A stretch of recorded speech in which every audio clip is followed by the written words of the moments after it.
beautifuls! This is Aromie here, and welcome back to Mystic Destinies Serendipity of Aeons. And we're here on a little, quote, study, unquote, date with Tatsuya. I don't know if it's a study date, but he asked us to come over and study. Study. No, thank you. So the reason why ice barriers are more effective than ice walls is because they can float and move with you. So you guys know we haven't been very lovey-dovey since the whole confession thing. But maybe something will happen. They allow you to keep your mobility. That's why grandfather was so impressed when he summoned one like that, out of instinct. Yeah. Are you listening? You seem distracted today. I'm sorry, I am trying. I mean, I am listening and I appreciate you taking out the time to study with me. I'll try harder, okay? I stare into his eyes, trying to indicate how apologetic I feel, but Tatsuya looks away. That's fine. Why don't we start by having you show me what you've practiced so far? Okay. I rise up from the couch and hold on to my necklace. I move away from the couch and stand in the open space of their small apartment. As I try to think of what I should do first, I notice Tatsuya staring at me. I don't think I said this before, but I think that gear suits you. Oh! Thanks! Suddenly feeling cheerful, I decided to be dramatic about showing my progress so far. I've been studying everything from class and what he's taught me really hard. I can't wait to show him the special thing I've been working on either. I pick up one of the decorative glasses on the table and hold it out toward Tatsuya. For your enjoyment, Master Yukamura. A deep bow to accompany my playful words. That's unnecessary. Giggling a bit inside his discomfort, I center myself and send a small bit of my power through my hand. The chill of ice magic still feels a bit strange, but I also find it a bit invigorating as the glass turns into ice. Immediately after I pull back the power, causing the ice to evaporate, I stand up. Nice job! What else you got? Another trick for Master Yukamura. Why does she keep calling him Master? I tap my finger thoughtfully on my lips, ignoring Tatsuya's constant blushing, which is cute, so I don't mind. I put out both of my hands and close my eyes. I take deep breaths and focus on placing all my power in front of me. Chills spread throughout my entire body and leaves my hands. In my mind's eye, I can see a shapeless barrier forming, made of crystal clear ice. When I open my eyes, I can see that I've succeeded. There in front of me is a circular sheet of ice floating in front of me that I can serve as a shield in a pinch. Excellent! The depth and shape of this one is much more refined than your others. The gear crystal helped you control a lot. Wait, there's one more thing I want to show you. Something else? Alright, let's see it. Once again, I close my eyes, but this time I hold my hands out side by side. One is clenching in the fist and the other open. I can do this. I can do it. I relax into a steady breathing rhythm and feel the power gathering within myself. I think I hear a small gasp from Tatsuya, but I don't let it distract me. When the power has all gathered, I imagine a certain shape in my mind, a shape that's very meaningful to Tatsuya himself. I open my eyes, and in that instant, the power flows out of me and into my hands, becoming slender long sword made of ice. Well, maybe slender is overstatement. It's still pretty rough around the edges. I'm sorry, I thought I could do a lot better of a job than this. It looked so much better when I tried it in my room, and before I realized it, Tatsuya stood up and walked over to me. He gently takes the sword away out of my hands and examines it with the eye of an expert. As he looks over all the rough edges and bumps and unevenness of the weapon, I feel increasingly embarrassed. I guess I got too cocky. Ugh. It was seriously better when I tried it last time, or maybe that was just in my head. Tatsuya looks up then, with an expression I've never seen on his face before. Oh, he's getting awfully close. He gently hands the sword back to me as if it were something precious, and not just some snarled hunk of ice. I take it with both hands and hold it at chest level, staring back at him in confusion. There's a lot of thought that goes into making a functional weapon, and yours show that you studied hard on learning all the basics. It's amazing that you learned that all on your own, and so fast too. No, you're amazing. He places one hand on top of my head and... Hello? And my breath catches in my throat. It slides down my hair to my... Oh, it as in his hand. It slides down my hair to my cheek, and I can't help but lean a little into his soothing hand. That's it. That's all that happens for several moments as I stare into his blue eyes. But in that moment, I feel like we understand each other more than ever. He finally smiled that way for me. Don't bring up that girl again, okay? I hear keys at the door, and then Tatsuya steps back from me. I let my attempt at a proper ice sword dissolve in my hands and change back into my normal clothes. Where'd my glasses go during that phase? Takumi opened the door, looking rather surprised to see us. Hey, guys! Didn't know you'd be here. Takumi looks back from Tatsuya to me, and for some odd reason I find myself feeling guilty. Oh, shoot. Hope I'm not interrupting anything. Not at all. Come on, I'll take you home. You look so sad. I don't even know who to go after. I think I said Sho would be last, but I kind of want to keep our childhood friend last. Tatsu, right?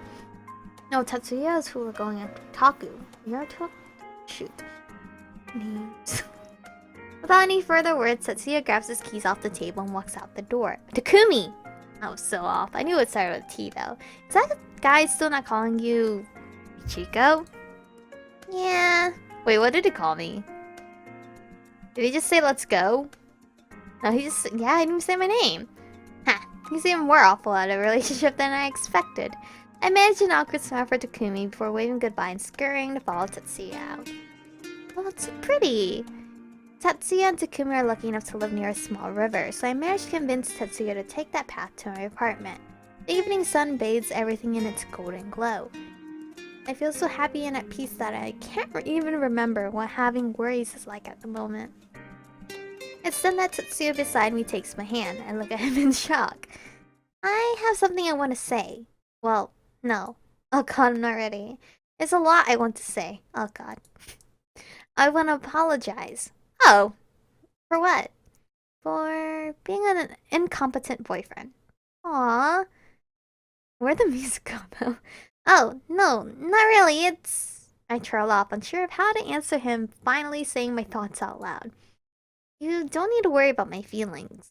I know I suck at it. I just don't have any experience, and I've been busy lately.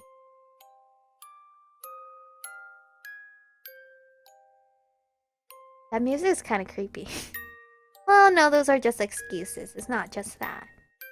Most people think I'm, at best, boring, or at worst, cold and a jerk. It's been that way all my life. But I can't help who I am.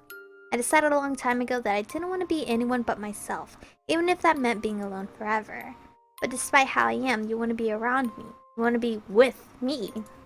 And now that I'm with you, I get scared. Aww. I don't know how to get close to you, or even if I do, I don't know how to handle what I feel. What are you feeling? And then I start thinking, what if we get too close? We're boyfriend and girlfriend. We're supposed to get close. What if I get too comfortable with you and hurt you somehow? Oh, don't worry, my girl will tell you. Cause she freaked out, remember? Worse, what if I lost control of myself in my true form one day and I injured you? Wait, what? I want to say something, but it seems like Tatsuya has to keep going, so I force myself to stay quiet. It's no different from Haruna. Oh, is he crying? Are you crying? I don't think that... Another point, Tatsuya, you don't bring up your old relationships into your new one. Sometimes I've thought, what if you end up hating me and leaving me too? I just don't know how to deal with all of these feelings. What am I supposed to do? I've never quite felt anything like this, not so strongly. It's like I'm scared to move forward or backward, and I'm even more afraid that it's hurting you. Tatsuya, I quietly hold onto his hand while he scrubs his eyes with his other one. Aww. Crying. I never thought I'd see him cry. All this time I thought he didn't want to be with me. That's not it at all. I curse myself for not knowing what to say, for not knowing what to do for him at all. I hold onto his hand even tighter as we walk. For a while, we don't say anything. I rack my brain trying to figure out what the hell I'm supposed to say or do myself. But I can't come up with anything. I just hope that Tatsuya can feel my feelings through my touch. Eventually, I see something in the distance, or someone. I squint, trying to make it out, but then I realized that Tatsuya's totally stopped moving. I stopped walking and look at him, realizing he must have already seen whatever it is before my human eyes could. What? What is it? Katsunosuke. What? What? Get out of here, man! I turned back around and realized that I could see his aqua-colored hair burning with intensity in the sunlight. He's strolling along the riverside, coming towards us with his hands in his pockets. Katsunosuke seems to be admiring the water itself and in general looks very peaceful. But my stomach knots and an overwhelming bad feeling comes over me. Can we just avoid him? No way, he's clearly here for us. I'll never run from him. Ugh, men and their pride. Frustrated, I can do nothing but watch as Katsunosuke leisurely makes his way to us. My heart is beating so fast I can feel it in my throat, and Tatsuya tightens his grip on my hand. He knows I'm nervous, but I think he's trying to say he'll protect me. Finally, Katsunosuke is within speaking distance of us, and he gives a little nod. What's up? Cut the crap. You want to be here without a reason, so what is it? What are you here for? Katsunosuke laughs. Oh, as angry as ever, I see. How do you deal with his impossible personality, Michiko? I shift uncomfortably. Tatsuya's words from a few minutes ago echoes in my mind. How about you treat your clan leader with some respect for once, kid? I'll start treating you like a clan leader when you act like one. Wow. Are you suggesting I'm not making the best decisions for the Ryu? My worry only increases as I speak. Tatsuya's not holding back anything, and Katsu doesn't appear to be either. Why now? He hadn't so much as texted me in the past week. Did he know about Tatsuya and me? When have you ever? My family's been working themselves to the bone since you took over. We've lost our home. We've lost our respect for the other clans, and now you're trying to take everything we've ever worked for away from us. Have you ever considered just once what was taken away from me? Do you think I truly want to be the clan leader? I would have given anything for Nori to have lived. She was the one who wanted the role, not me. But since Nori isn't here, the role of leading our clan into a better future is up to me. Periods of turmoil and changes are always hardest on those who are directly affected. But that doesn't mean it shouldn't be done. I'll do whatever it takes so the people of the future won't need to suffer like we all have. We destroy our whole clan if we make it the way you see fit. Who says you're qualified to guide that kind of drastic change? Katsunosuke laughs. If it can be called that, it's more a bitter hollow sound than anything. Our clan themselves, of course. My power came from the outdated traditions of the Ryu. Might as well be ironic and use it for anarchy. Maybe then they'll see the absurdity of it all. You really are insane, aren't you? I'm done with listening to you. I'll ask one more time, what are you here for? Always too quick to cut things short when they aren't going your way, aren't you? Fine by me. I'd rather be doing anything other than talking to you. Katsunosuke's eyes dart to me, and Tatsuya tightens his grip on my hand. Katsu looks at her intertwined hands with a frown. So you managed to persuade her to your side. No doubt she caved out of pity for you and your family. Beside me, I can see Tatsuya grit his teeth in anger. After hearing him pour his heart out to me, I realized that Katsunosuke's words must have hit too close to home. No biting retort? I guess even you can see I'm right. Katsu turns to me. Michiko, the reason I'm here is you. What? You're a smart woman, so I know you'll want to hear this offer. Whatever possessed you to choose Snowflake, I promise you I can give you a better deal. No, thank you. The fact of the matter is that I'm experiencing more resistance than I had anticipated with the Shinamura Ryu business deal. There's an easy way to solve this matter, and that's if you choose to support me. Why would I support you? You want the truth of why I've been pursuing you? I need your power, connections, and name. Wow, you just want to use me. You just told me you just want to use me. And I promise you I'm better than whatever you see in him in every way. Whatever you're looking for. I guarantee I can top it in every way. Shut up, you sick bastard. Feeling threatened, aren't we? I don't want whatever you're talking about, Katsu. Then how about we settle this in a way where you might conceivably have a chance. With a duel. Oh, wow. Wow, he looks beautiful! Katsunori transforms into what must be his true form before our eyes. Honestly, beautiful! His personality is total garbage, but if you never knew him and just saw him like this, you're like, damn, that guy is hot. I'm left speechless by everything that's happening. It's all too much for my mind to keep up right now. But I do know that I don't want them to fight. Tatsuya lets go of my hand in a rush. You wanna fight? But my boy's a total baddie. Total baddie. If I had to choose between them two, if I didn't know them, my ideal, like, guy trait will probably be Tatsu and Sound, because he gives me that mysterious vibe. No problem. I've been itching for the chance to settle this. But he is very pretty. Don't lose control just yet, kid. Let's discuss the terms like proper men, shall we? Good thing we're in the middle of nowhere. Tatsunosuke laughs, and it seems to have the intended effect of making Tatsuya even angrier as he glares at him. If you win, I'll back off and leave Michiko alone. But I won't stop the business deal. That's beyond me. And if I win, then you'll back off and leave Michiko to make her own decision with me. I understand the terms and accept. I'll finish this quickly. Wait! As if my yell is a signal, Tatsuya pulls out his hilt and quickly forms a beautiful yet deadly sharp blade of ice upon it. He rushes Katsunosuke, who simply stands there smirking, fearing for his life. I yell. Wow! Guys, he is honestly beautiful. But Tatsuya's cool. Uh-oh. Tatsu jumps in the air with inhuman strength as he does make a hand motion towards the river. Oh wait, is he using the river with him? Against our baby boy? But our baby boy can freeze, so. Before Tatsuya can reach it, but I can burn everything. Wait, they'll burn me out. Never mind. Well, I can melt the ice, but that's only gonna be bad on Tatsu. Before Tatsuya can reach him, he pulls an immense amount of water out of it. It's about to hit Tatsuya full force when Tatsuya throws an arm out to stop it. Instead of crashing into him, most of the water freezes in the shape of a sparkling wave. Oh, and Tatsuya keeps running.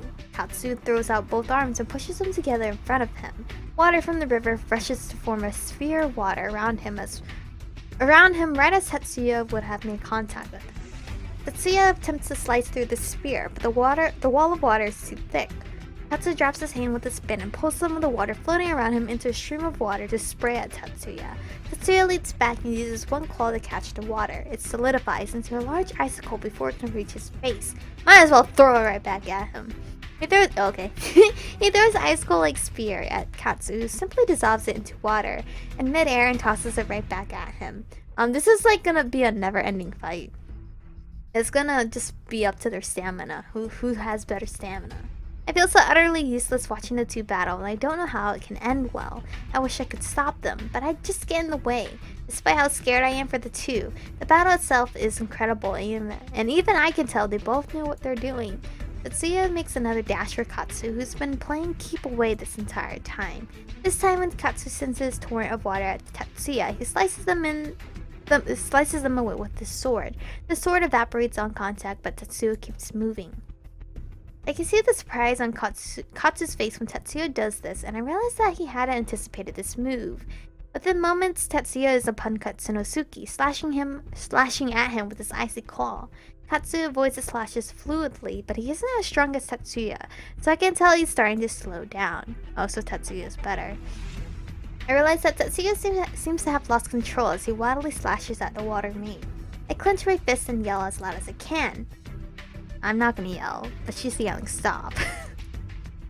Oh my god! Ow. I'm too late though. The yell distracts Katsu more than Tatsuya, and one of Tatsuya's claws slash right through his side. Ugh! Tatsuya continues his onslaught, and I'm practically in tears as I yell for him to stop. Okay. My boy, can you stop? don't you see I'm crying over here? Katsunosuke manages to leap back from Tatsuya and at the same time pulls a thin stream of water from the river. He sends it at Tatsuya and it curls around his neck, finally halting his assault at Tatsuya as Tatsuya grasps the noose-like water, choking. Let him go! He can't breathe, my dude! Katsunosuke falls to the ground on one knee, and I run to Tatsuya. The water and noose evaporates and Tatsuya collapses too. I stop, standing between the two men in horror. Tatsuya unconscious, but seemingly breathing on the ground, his claws bloody. Katsu's blood streaming from his side as he crouches down in pain. I don't know what to do. What do I do? Who do I help? What if one of them die? I don't know. For a few moments, I am completely frozen in shock until I hear Katsu's strained voice. Are you going to stare or help? I don't know. I'm bleeding out here. Figure out a way to stop the bleeding before I pass out. If you can't heal, I can do it myself as long as I'm conscious anyway. I scrub my tears away and frantically think back to what I know about first aid. With some effort, I manage to tear off a part of my cardigan. Aw, man! With another glance at Tatsuya to ensure he's still breathing, I timidly walk to Katsu's side. Crouching down next to him, I hold out the strip of cloth, and he slowly releases his hand from his gored side. What I see almost makes me vomit, but I manage to hold it together long enough to tie the cardigan around his waist. Katsu groans and sits down on the ground, sweating from the pain. After a few deep breaths, he holds his hands to his side and a faint blue light appears. A few minutes later, the color starts to return to his face and his breathing becomes more even. I knew he said he could heal himself, but it's another thing to see it. A moan comes from behind me and I spin around to see Tatsuya starting to awaken.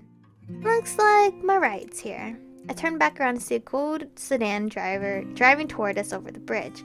You're much help, but thanks for trying. Wow, I saved your life. Partially. And you're gonna say I wasn't much help? Whatever, man. The car reaches us and I can only stare as two men quickly get out and help Katsu in the back seat.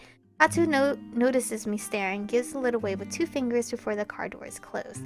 The men get back in the car and speed off. I walk back to Tatsuya, who seems to be almost fully conscious now, and help him sit up. I don't even know how to feel. I don't know either, man. Why did he do that? Why did they do that? What good was it in the end? I don't know. As soon as Tatsuya seems to get his bearings about him, he jumps up. Where's that bastard? I helped him and then he left, but is that all you can think about? You almost just killed a man. You were almost just killed. I almost killed my enemy. Why were you helping him? Because he was hurt? Oh, my eyes. Because he was going to die from your attack. Why do you even care if he lives or dies? You shouldn't even want to associate with a sicko like that. Have you any idea of the terrible things he's done? I only associate with him on behalf of Shinamura Industries. I cannot be a weak leader or people will suffer for that. Surely you of all people must understand that. Oh, is this his true self where he kills? And that's why Haruna was not okay with that? Like, okay with this side? Where he's just gone? And I only helped him because I don't want anyone to lose their life. All I understand right now is that it seems like you care a lot more about oh my god, Katsunosuke than you do about me. How can you say that? Don't you even understand the severity of what you've done? Hurting someone, trying to kill someone, is far more wrong in my eyes than whatever Katsu has done to you or your family. You're so worried about hurting others emotionally, but you have no problem just killing someone? Wow. As soon as the words fly out of my mouth, I know I've said too much, presumed too much. I know that I only know a small bit of what the Yukimuras have been through, and I don't even know what Katsu has done. And I know that Tatsuya only just confided his deepest fears in me, and yet I flung them back in his face. But in the heat of the moment, in the wake of them both almost dying, I end up saying more than I mean to. A horrifically loud silence fills the space in between our uneven breathing. If that's how you feel, then we should just end whatever this was. Boy! We just started dating! Then you can go off to that bastard and do whatever you want. What? Maybe you're right? No? No, please wait? No, I just need some time. I think I just need some time to figure out where things are going. If we can do this. Well, I don't. You've said more than enough and I'm ending it. Wow. Can't possibly... I'm like so over this route already. Take me back to Shinji. At least things were moving way too fast near the end, but at least he loved us. You can't possibly think you can just say what you want without any consequences. It's over, Michiko. I'm assuming this is part of the story, but if it's the bad end, holy crap, we need to load back. Without giving me a chance to say anything else, Tatsuya turns in the direction we came from and breaks into a sprint I have no hope of catching up to. This relationship is too toxic for me in real life. I cannot handle it. He has just made me so sad over and over and over again. Shinji made me sad once, but then he made it all better. But Tatsuya, just sad, sad, sad. Can you stop? The sound of the river is distant in my ears, and I stand alone in the evening glow, dumbfounded. Left alone with nothing but my tears for company, I turn and head for home. I'm sad. I'm sad. Well, Shinji had a lot of downfalls too, but there were always ups in it. But I feel like with Tatsuya, my girl has been crying non-stop. I can't handle this. How many hours has it been since I started crying? And Tatsuya doesn't text me back and say if I'm okay. I mean, no guy would. I don't think... I'm not gonna speak for all guys, actually. From my experience, when I'm upset, I expect Tyler to, like, reply back to me or to see if I'm okay. But for him, you just need to be sure. Girls shouldn't be playing mind games with guys. When you say leave me alone, when we say leave me alone, we don't mean leave me alone. Unless we're really wanting to be left alone. But usually, I don't actually mean it. It's hard to tell I don't care enough to check the time. Girl, your eyes are gonna be puffy. I hate it when I have like long nights of just crying my eyeballs out, because then the next morning my eyes are puffy as hell like a panda. And I can't do my makeup because the eyes are not even. Besides that, the idea of picking up my cell phone right now is painful at best. It's not like we had any couple pictures or anything like that. But just knowing I might never get another text or email from him is... Surprisingly, I find that my body's still able to produce tears after thinking that. Aw, man.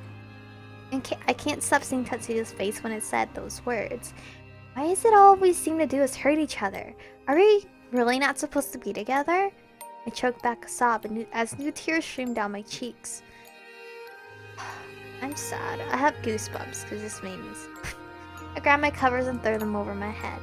I curl up, wanting to hide from the world, wanting to sink into oblivion rather than ever hurt like this again. Do I cry myself to sleep or just pass out? I can't even remember when I wake up that next awful morning. You don't deserve this. We don't deserve this. It's been 2 days since Tatsuya and I broke up. So it's official. I feel as if I've been moving through life in days. I've seen our friends in passing in other classes, but no one's mentioned Tatsuya to me. Especially not Takumi. I've seen Tatsuya himself in passing, and I've as much panicked and hid when I saw him, and wanting to deal with those feelings. I suspect he's avoiding me too. We haven't talked, of course. Now my legs have taken me to the business club classroom, as they always do on Thursday evenings, but they will not take me inside the doors. I'm not going in! Screw that! I'm sorry guys, I just can't. Wiping a tear that threatens to fall from my eye, I turn around and head for home. The anxiety in my hands are intense. It's morning, I guess. I somehow managed to finish the week, but I shamefully called off all my Veretta shifts. I lie on the bed, staring at the sun streaked ceiling above. I wonder if I should just quit there now and business club too. It seems before I'd realized it, seeing Tatsuya had become a regular part of my life over the past months since we met. Still, it's not in my nature to just quit, especially because of something like emotions. But I have never felt this way before. I feel so incredibly lost now. Like all the color has faded out of life. Can you stop describing your sadness, because it's making me intensely even more sad. Like, I'm already sad, but now I'm even more sad. I lie on the bed for some indeterminable amount of time, lacking any motivation to get up or do anything. Does he even know he's doing this to me? Sometime later, I hear a knock on my door. Hello? I panic, not wanting to. Why is my computer lagging? I panic, not wanting to get up and talk to anybody. And who would be coming over here besides? I don't think that makes sense. But then I hear a familiar voice on the other side. Is it? Is it our childhood friend that I forgot his name already? It starts with a T. And I know he won't leave me alone. Takumi! I know you're home, Michiko! I know, man. I know you know. But anyway, this is where we're gonna stop for today's episode. Our best childhood friend has come to visit us. I feel like it's just, you know, we should just play his route next. It's just calling for us. He's just calling for us to play his route next, and then we'll just play show. And then we'll end off with Hikaru, the guy I actually wanted to go out first, but we had to play him last. Anyway, thank you guys for watching today's episode. This episode has gotten me really sad, so I might step away for like 2 minutes or so from recording this, and then I'll just pick up from it. Anyway, thank you guys for watching. Stay beautiful, and I'll see you guys in the next one.